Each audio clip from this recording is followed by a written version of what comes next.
Enter the Gungeon Same guy, on and but off since Pokemon themed wide 2016. depot I would pick happy. it up, go, hey, this is pretty cool, die, uninstall the game, and eventually come back to try again 4 months later. And the reason for this is because this game is just straight up fucking horseshit. It is unacceptably hard, and most of that torment can be attributed to the fact that if you die, you go all the way back to the start of the game. There is nothing more disheartening than losing all of your progress and having to start again from square one. Of course, the catch is, next time, you might make it a little further. Progression in this game comes in a few subtle ways. The most obvious of these is just you learning the enemy attack patterns and room layouts, but you also unlock prisoners and guns that will help you inch closer towards the finish line. It may have This taken game me looks pretty fun. It looks smooth. 45 hours, but I have just beaten the game. We also do like regression here, chat. I mean, we could tell by now. I mean, look what we're doing. We like regression. Guys. Now, let's see what I can unlock. As the title suggests, there are a lot of guns in this game. There is a barrel gun that shoots fish. There is a t-shirt cannon. There is a literal pea shooter.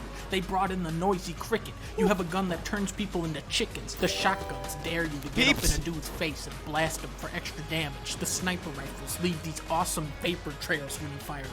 Other guns, like the Super Meat Boy gun, will fill we got the the entire Venom. room with Now I see the buzzsaws. shells and we're You good. have stuff from GoldenEye, Metro, Let's go this Mega way. Man, Blade Runner, Judge Dredd, Quake, Metal Gear, Halo, Dead Space, Earthworm Jim. You have a Stinger missile that shoots bees. You have a gun that is a lowercase letter R, and when you pull the trigger, it goes boom.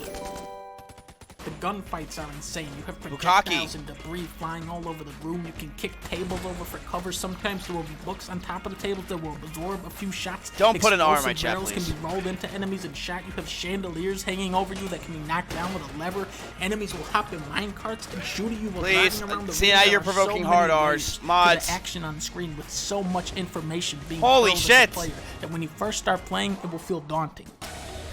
If there is one refuge from the game's ruthless difficulty, it is in its goofy and charming visual style.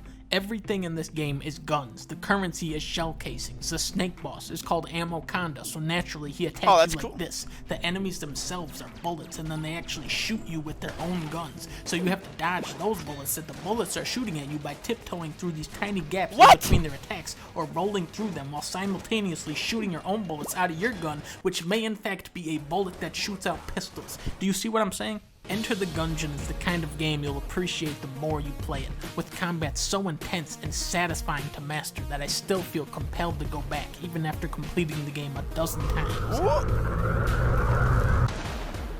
I'm adding it to my list, chat. It's done.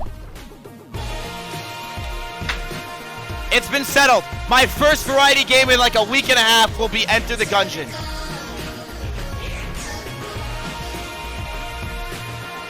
Yes, after Smite Night, of course.